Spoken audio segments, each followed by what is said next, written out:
우리가 읽은 말씀을 가지고 기도를 기도되게, 지난주에는 예배를 예배되게, 오늘은 기도를 기도되게, 다음 주에는 뭐겠습니까? 상상하시기 바랍니다. 기도를 기도되게. 여러분, 사람들은 자기 중심적으로 생각하고 행동합니다. 사람이 그렇지 않습니까? 자기 중심적으로 생각하고 행동합니다. 그러다 보니까 상대방의 마음을 헤아리는 데까지 나아가지 못하는 그런 일들이 있습니다.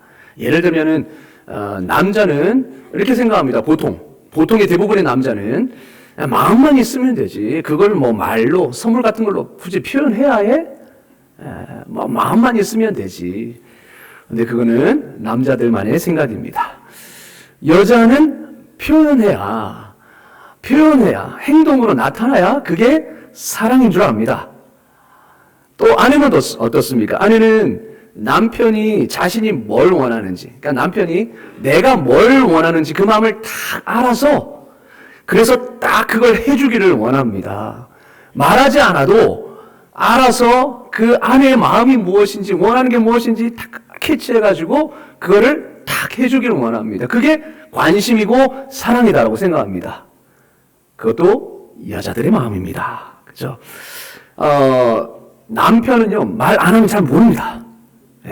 그래서 그렇습니다. 남자는 생각보다 그렇게 단순하기 때문에 잘 모릅니다. 그래서 차라리 말해주는 게 편합니다. 그렇죠. 그러니까 이 남자가 원하는 것과 여자가 원하는 것이 서로 다르기 때문에 서로 진심은 그게 아니랄지라도 표현의 방법이 다르다 보니까 서로 오해하는 경우가 많습니다. 서로 상대방의 마음을 헤아리지 못하는 경우가 많죠. 왜 그렇습니까? 다 자기 중심적으로 생각하고 행동하기 때문입니다. 이렇듯 상대방을 향한 마음은 진심일지라도 표현 방법이 틀렸다면 전달이 되지 않습니다. 여러분, 우리가 하나님과의 관계도 마찬가지입니다. 하나님을 섬기는 일도 마찬가지입니다. 우리 하나님을 섬길 때에 하나님의 방법대로 하나님이 원하시는 그 방법대로 섬겨야 합니다. 소위 말하는 나름대로, 자기 나름대로의 신앙이 정말 위험한 것입니다. 내 나름대로는 하나님을 섬긴다고 하는데 그게 하나님 앞에 상달되지 않고 전달되지 않는다. 여러분, 그것만큼 안 좋은 일이 무엇이 있겠습니까? 그래서 신앙생활에서 중요한 것은 하나님의 마음을 아는 것입니다. 하나님의 마음을 아는 것이죠. 내 중심적으로 자기 소위 나름대로 내 생활대로 내 신앙생활, 내 나름대로의 신앙생활을 하는 것이 아니라 하나님의 마음을 헤아려서 그 하나님의 마음에 맞게끔 하나님이 원하시는 그 신앙생활을 하는 것이 가장 중요하다 하는 것입니다. 여러분, 이스라엘 백성들은 하나님의 마음을 아는데 실패했습니다. 하나님의 마음을 잘 몰랐습니다. 자기 방법대로 하나님을 섬겼습니다. 정작 문제는 하나님이 그걸 원하지 않으셨다 하는 것입니다. 나름대로 방법으로 하나님을 섬겼지만 하나님은 그거를 원하지 않으셨다. 그 방법을 원하지 않으셨다. 하나님은 지금 본문에서 그거를 말씀하고 계십니다.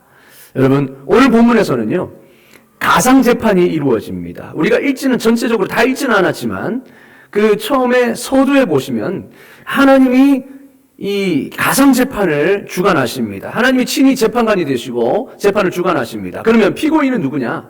이스라엘 백성들입니다. 근데 1차적으로는 이스라엘 백성이지만 이 이스라엘 백성의 예배의 문제 삼으셨기 때문에 결국은 이것은 다 모두 예배자들에게 다 해당된다고 우리가 할 수 있습니다. 우리에게 다 해당되는 말씀입니다. 엄중한 분위기 속에서 재판이 시작되고 하나님은 피고인인 이스라엘을 소환하셔서 재판을 시작합니다. 그 재판의 내용은 바로 예배에 참여하는 자들의 마음가짐이었습니다. 마음가짐. 그리고 재판의 목적은 이 이스라엘 백성들이 가지고 있던 잘못된 생각을 교정해 주시기 위함이었습니다. 먼저 재판에서 이스라엘 백성들은 그들이 드리는 제물 때문에 하나님께 책망을 받습니다. 그들이 드리는 그 제물 때문에 책망을 받습니다. 하나님께 제물을 너무 적게 드려서 그렇습니까? 아닙니다.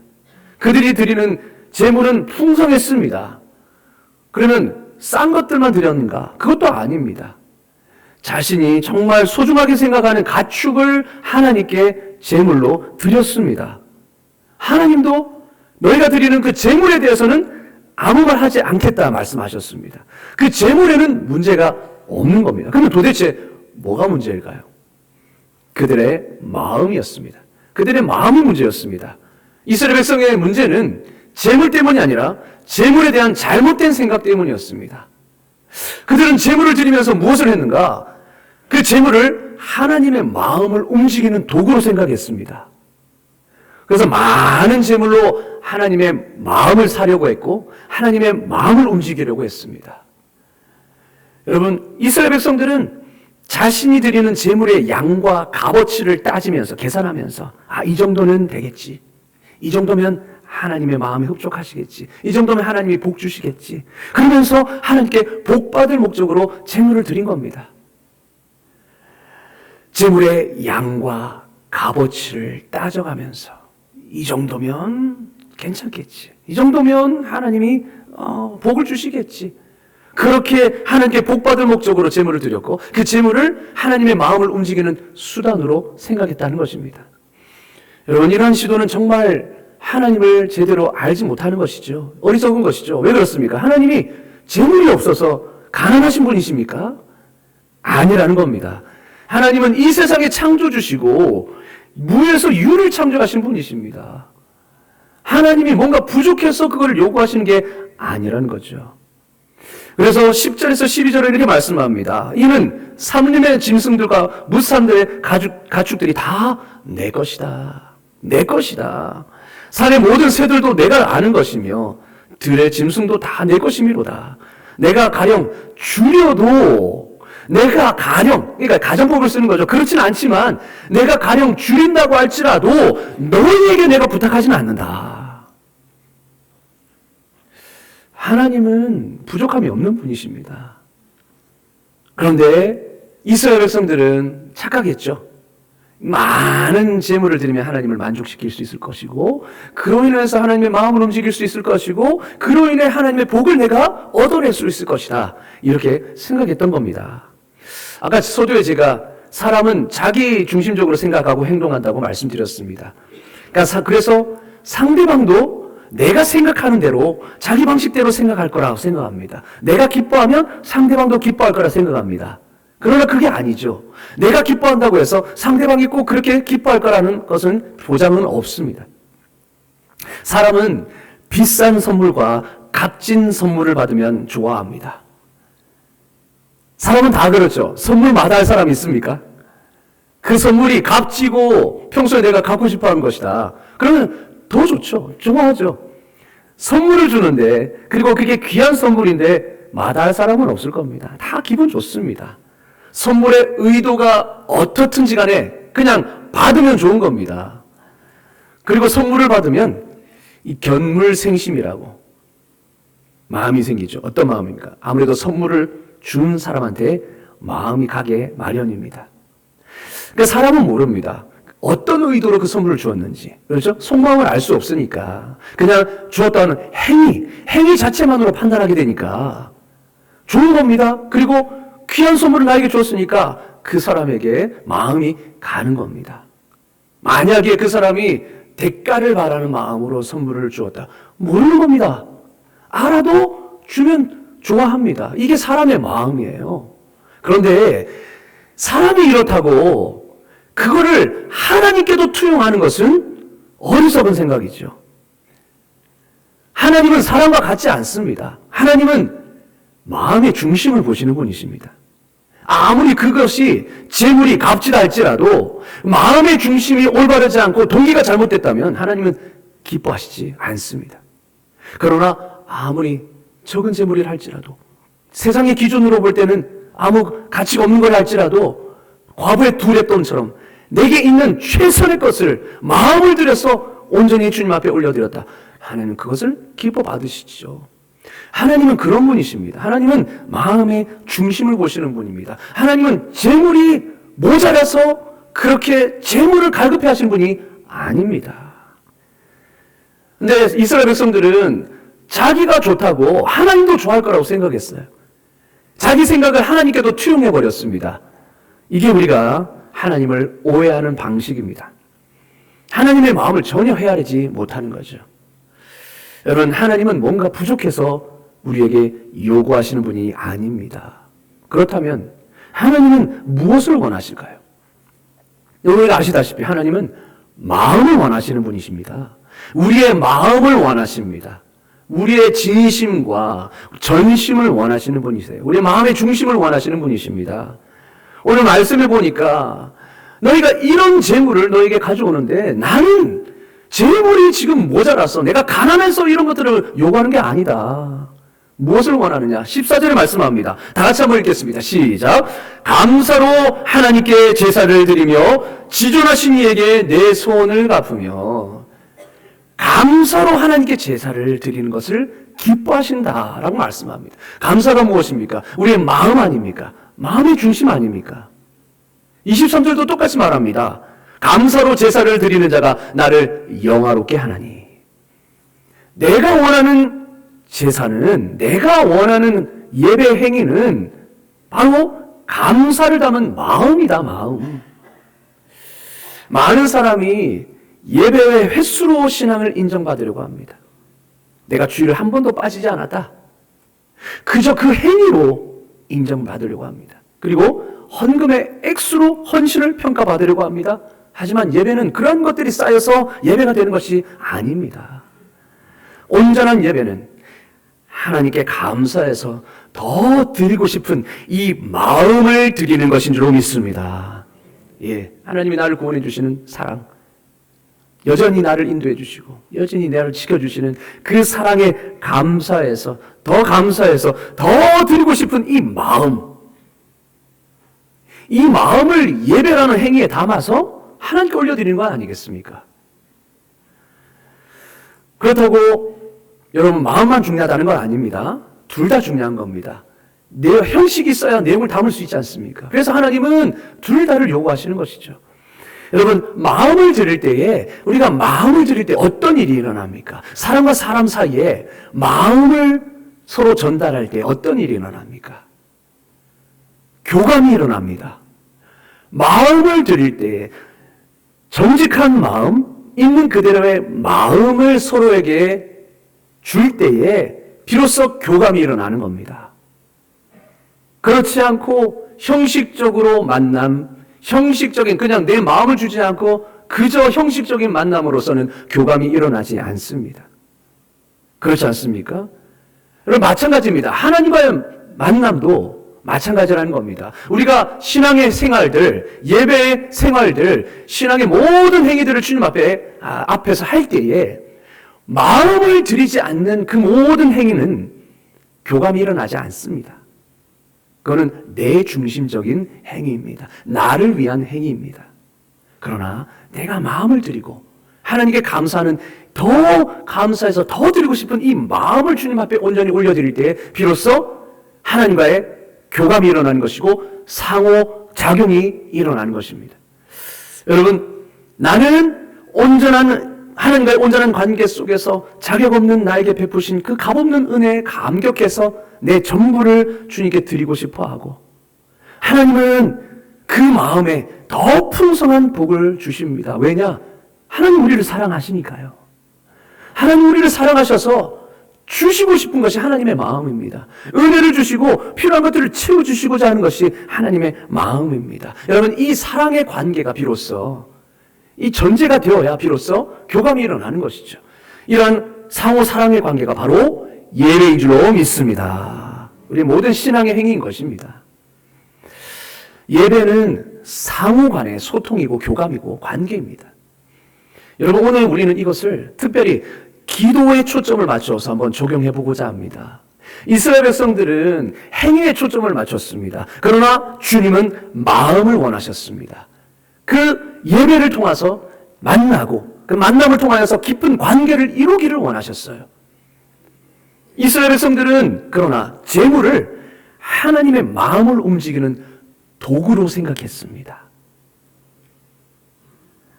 하나님의 마음을 움직이는 도구. 그거 외에 다른 것이 없었습니다.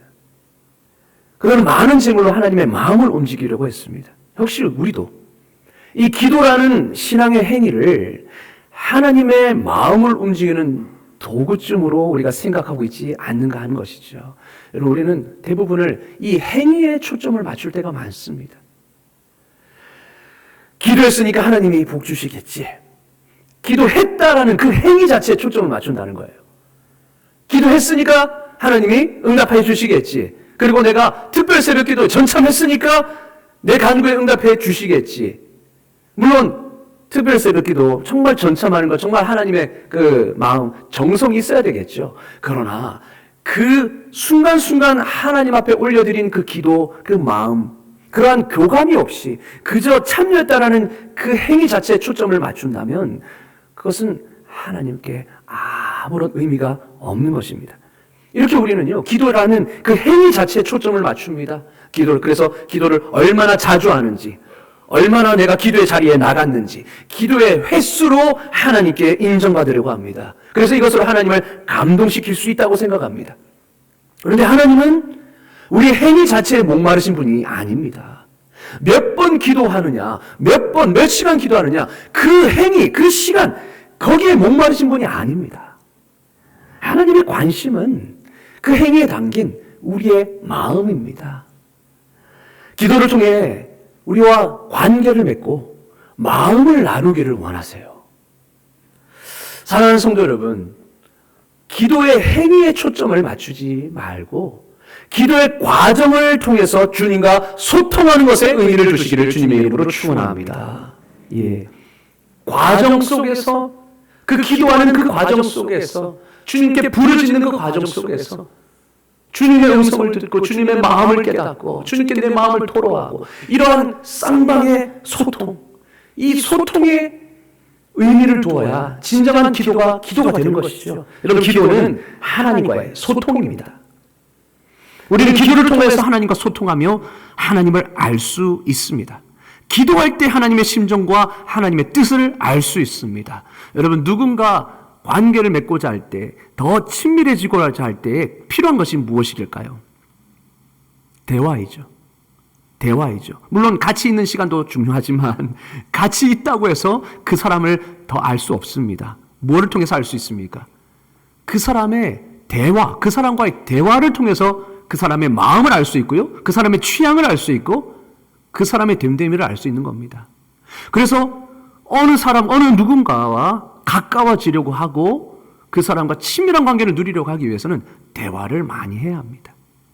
그러나 그 대화가 그냥 가십이 아니라, 뜬구름 잡는 소리가 아니라 내 마음을 통하는, 내 마음을 서로 나누는 대화.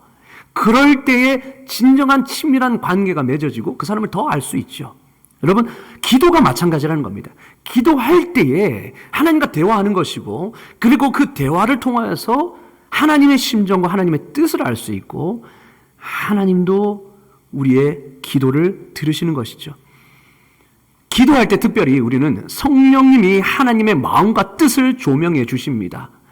우리 고린도전서 2장 10절에 이렇게 말합니다. 오직 하나님이 성령으로 이것을 우리에게 보이셨다. 성령을 통해서 이것이 무엇입니까? 하나님의 깊은 마음.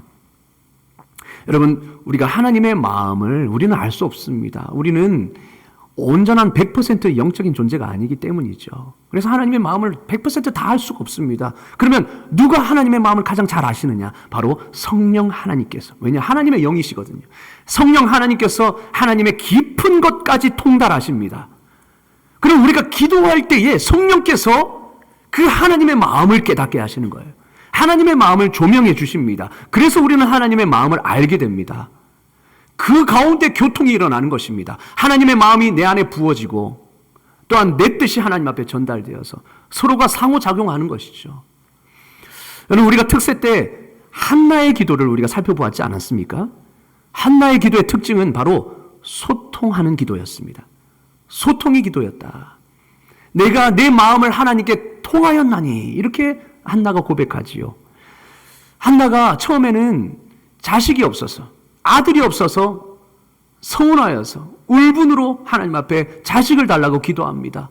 그런데 그렇게 자신이 불임 때문에 서러워서 힘들어서 기도하는 가운데 하나님은 마음을 보여주셨는데 그게 뭐냐? 영적인 불임 상태에 있는 이스라엘에 대한 하나님의 안타까운 마음을 하나님이 한나에게 부어주신 겁니다.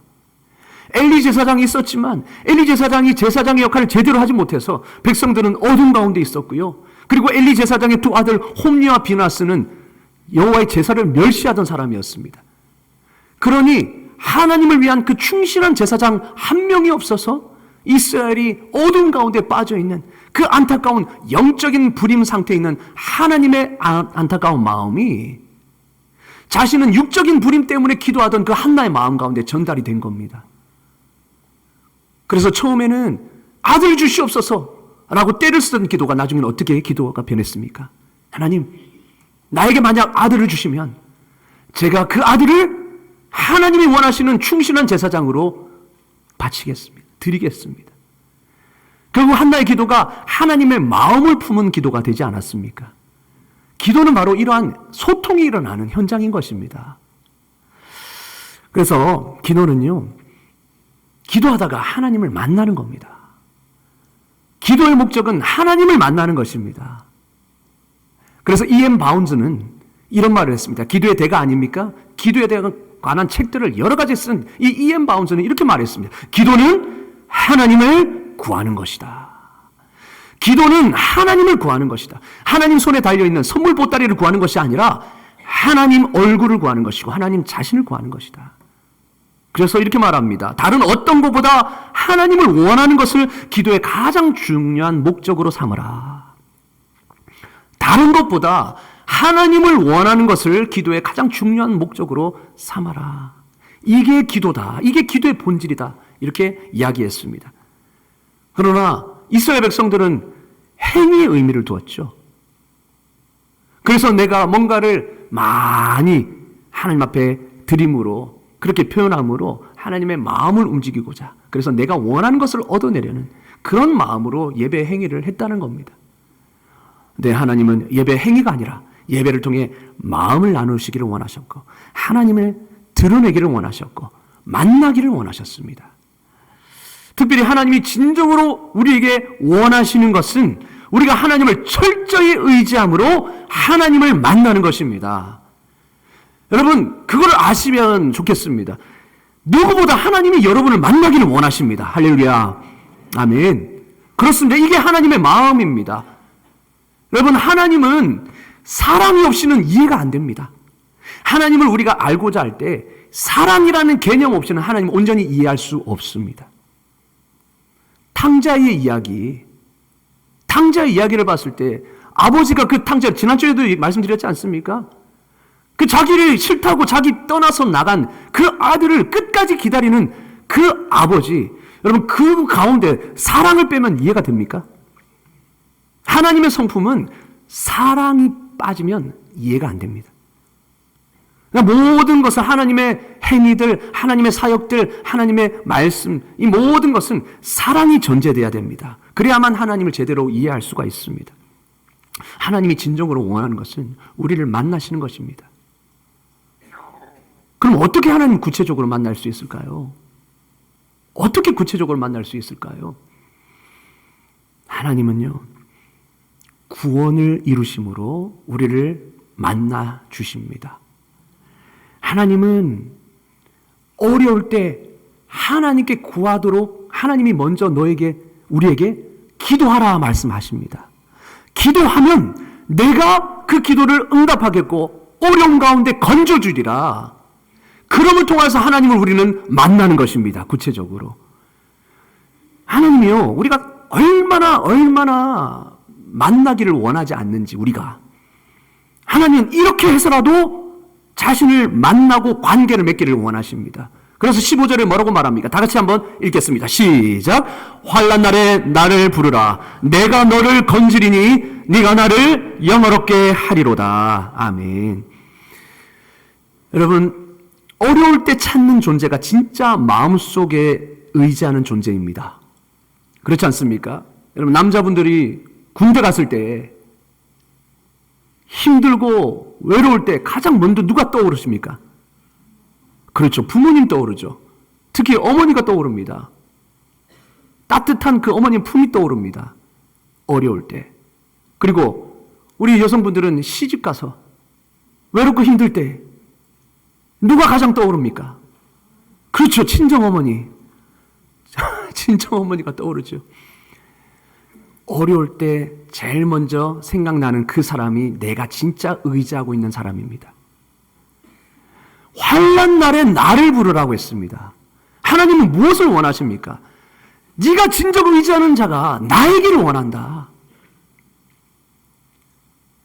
왜냐? 나야말로 네가 진짜 어려울 땐 도와줄 수 있는 유일한 존재이기 때문이다. 사람을 의지해봐라. 돈을 의지해봐라. 그게 결정적일 때 너에게 도움을 주더냐? 너를 배신할 뿐이다. 그러나 나는 절대 너를 배신하지 않는다. 너에 대한 나의 사랑만큼은 절대 변하지 않는다. 그러니 환난 날에 다른 것이 아니라 나를 불러라. 내가 너를 건지겠다. 그것으로 너는 나를 만날 수 있다. 하나님은 우리에게 그걸 요구하시는 것입니다. 만나기를 요구하시는 것입니다. 환난 날에 하나님을 부르짖음으로. 여러분, 한마디로 기도하다가 하나님을 만나는 것입니다. 여러분, 우리는 기도하면서 하나님을 만날 수 있는 것입니다. 그래서 하나님이 무엇보다 먼저 우리에게 기도하라고 요구하시죠. 내가 먼저 기도하는 것이 아니라 하나님이 우리에게 기도하라고 요청하시는 겁니다. 이게 하나님의 사랑의 마음입니다. 만나기를 원하시고 관계를 맺기를 원하시니까. 여러분, 아이가 어려운 문제를 만났을 때에 부모에게 도움을 요청하면 부모님은 선뜻 도와줍니다. 때로는 바빠도 귀찮은 척 하면서도 은근히 좋아합니다. 여러분, 그렇지 않습니까? 내 자녀가 어려운 문제를 만났을 때에 아버지에게 도움을 요청하면요, 아버지는 정말 좋아합니다. 은근히 좋아합니다. 왜냐? 이걸로 인해서 자녀에게 뭔가 해줄 수 있다라는 게 있거든요. 그런 흡족한 마음이 있거든요. 평소에 늘 바빠서 아이에게 해주지 못했는데 아이가 도움을 요청하면 내가 그것을 해줄 수 있죠. 그걸 통하여서 아버지의 역할을 할 수 있는 겁니다. 그래서 보람을 느끼죠. 또 도와주면서 자녀와의 관계가 돈독해집니다. 여러분, 제가 어릴 적 아버지의 가장 좋은 추억이 있는 게 뭐냐면 아버지께서 제가 장난감을 조립하는 것을 도와주신 일입니다. 그때 큰 돈 들여서 500원짜리 장난감을 샀습니다. 저 어렸을 때. 여러분, 그때 다 장난감이 한 100원짜리 막 이랬거든요. 100원짜리만 사다가 큰맘 먹고 용돈 모아가지고 500원짜리 샀습니다. 헬리콥터였는데 이 헬리콥터의 가장 중요한 부품이 무엇이겠습니까? 프로펠러. 제일 위에 꼭다리 프로펠러. 근데 그거를 제가 하다가 부러뜨려 버렸습니다. 거의 울상이 되었습니다. 이것 때문에 샀는데 이게 없으면 무엇입니까? 왜 500원짜리 다 날렸다. 이렇게 울상이 되어 있는데 아버지가 슥 보시면서 한마디 하시더라고요. 내가 도와줄까? 내가 도와줄까? 뭐 제가 할 수 있는 게 없으니까 아버지의 도움을 요청했습니다. 그래서 아버지는 저기 구석에서 순간 접착제를 들고 오셔서 그거를 붙이셨습니다. 근데 붙이시는 과정에 아버지 손이 붙어가지고 그거 떼시느라 고생하셨습니다. 근데요, 아버지가 도와주시는 그거 아무것도 사실은 아닐 수 있잖아요. 아버지 입장에서는 정말 조그만 걸 수도 있잖아요. 그런데 아들의 입장에서는 그게 너무 귀하더라고요. 너무 귀하고 그때의 추억을 지금도 잊을 수가 없는 겁니다. 아버지가 뭔가 대단한 일을 해서 그 추억이 남는 게 아니더라고요. 내가 어려울 때 아버지가 도와주시고 아버지 곁에 계시고 그것이 나에게는 큰 힘이 되고 또 그 과정을 통해서 아버지의 관계를 좀 더 돈독하게 친밀감이 높아졌습니다. 여러분, 하나님은 우리의 아버지십니다. 하나님은 우리를 도와주시기를 원하시고 만나주시기를 원하십니다. 특별히 그것을 통하여서 하나님은 흡족해 하십니다. 왜냐? 도와줌을 통하여서 자식이 아버지를 더 신뢰할 수 있잖아요. 아버지를 더 깊게 만날 수 있잖아요. 아, 하나님이 이런 존재시구나. 더 깨달을 수 있잖아요. 하나님은 이 기회를 너무 기뻐하시는 겁니다. 그래서 하나님이 먼저 우리에게 요청하신 겁니다. 환난 날에 나를 부르라. 여러분, 기도가 내가 하는 것 같지만 기도는요, 하나님이 주도권을 가지고 계시는 겁니다. 기도할 마음을 주셨고 기도하라는 말씀을 주셨기 때문에 우리가 기도할 수 있는 거 아닙니까? 여러분, 기도를 시작하는 것은 내가 아닙니다. 기도는 내가 하나님과 대화하는 방법이지만 기도의 주도권은 하나님께 있습니다. 그래서요, 내가 사실 하나님께 기도하는 것 같지만 사실은 하나님이 기도할 마음을 주셨기 때문에 내가 기도하는 겁니다. 그런데 하나님이 나에게 기도하는 마음을 주시거나 어떤 말씀에 귀를 기울이는 마음을 주시잖아요. 그렇죠. 어떤 기도 제목 가지고 기도할 마음을 주십니다. 또 어떤 때는 어떤 특별한 말씀에 귀를 기울이는 마음을 주십니다. 그것은 하나님이 나에게 뭔가 특별히 말씀하실 것이 있다라는 사인입니다. 그리고 그것을 통하여서 내가 기도의 자리로 나아가 하나님께 간구할 때에 하나님은 뭔가 주시고자 하는 것이 있기 때문입니다. 모든 것은 하나님의 사랑이 바탕이 되는 것입니다. 내가 그것을 통해 유익을 누리기를 원하시고, 그래서 하나님은 그 기도의 자리를 통하여서 우리를 만나기를 원하세요. 그렇습니다. 여러분, 하지만 이 가운데 하나님과 진심으로 대화할 때만 우리는 사랑하시는 그 하나님의 성품을 알 수 있게 됩니다. 하나님은 허공에 대고 말씀하신 분이 아닙니다. 나에게 뭔가를 말씀하고자 하신다면 우리의 반응을 요구하십니다. 그 반응은 바로 진실한 대화, 마음을 나누는 것입니다. 마음을 원하시는 것입니다. 여러분, 우리는 단순히 그저 하나님께 기도해야 되기 때문에 하나님께 기도하지 않습니다. 여러분, 적어도 그렇게 해서는 안 됩니다. 우리 하나님의 자녀라면. 그저 기도해야 하기 때문에, 아버지께 대화해야 되기 때문에 의무적으로 대화하는, 그거는요, 하나님과 자녀의 관계가 아닙니다. 아버지와 자녀의 관계가 아닙니다. 진짜 대화는 무엇입니까? 아버지와 만나는 것이 즐겁고 또 그 만남이 필요하기 때문에 하는 게 진짜 대화 아니겠습니까? 그렇지 않습니까? 여러분, 생각해 보십시오. 대화해야 돼서 하는 대화는 그저 형식적인 대화에 불과합니다. 제가 얼마 전에 아버지와 대화를 나눈 적이 있는데 아내가 그런 말을 하더라고요. 당신은 아버지하고 대화하면서 왜 그렇게 무미건조하냐고. 그냥 일상에 그냥 그냥 남과 대화하는 것 같다, 이런 말을 하더라고요. 저도 그때 그렇구나. 마음을 나누는 대화, 좀 이렇게 서로 교통하는, 교감하는 대화가 돼야 되는데 그런 것이 없었구나라는 것을 깨닫게 되었어요. 그저 그냥 전화 드려야 되니까 그저 형식적으로 자녀의 의무로서 그냥 대화하는 그런 수준에 머물렀다는 거죠. 여러분, 우리가 진짜 하나님과 우리 사이가 아버지와 자녀와 관계라면 우리의 기도는 그 수준에 머물러서는 안 됩니다. 아버지와 만나는 것이 즐겁고 그 대화가 우리에게 꼭 필요하니까 그 대화를 통해서 하나님을 더 알 수 있고 나의 문제가 뭔지 알 수 있고 내가 해야 될 것이 뭔지 보이고, 그러한 대화, 그 만남이 필요하기 때문에 하나님과 기도하는 것입니다. 우리의 기도가 그런 기도가 될 수 있기를 주님의 이름으로 축원합니다. 인격적인 교감이 이루어지고 영적인 교감이 이루어지는 기도. 그래서 하나님의 마음이 깨달아지고 우리의 마음이 하나님 앞에 상달되어서 진정 하나님 안에 내 뜻이 있고 내 뜻이 하나님의 뜻이 되고, 그런 것을 통하여서 대화가 이루어질 때에 진정한 우리의 기도가 응답으로 나타나는 것이죠. 여러분, 우리가 하나님의 마음을 알기를 주님의 이름으로 축원합니다.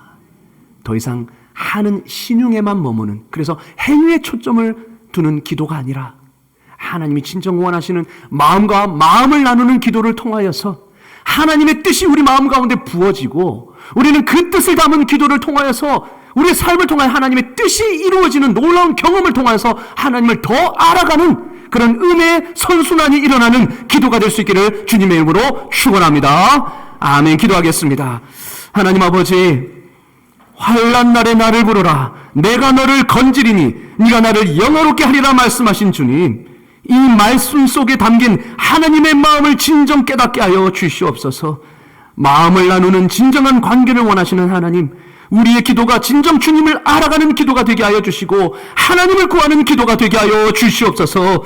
기도를 통해 영적인 교통이 일어나게 하시고 하나님의 뜻과 마음이 부어져 우리의 기도가 하나님의 뜻을 이루는 통로가 되게 하여 주시옵소서. 우리 주 예수 그리스도 이름으로 기도드리옵나이다. 아멘.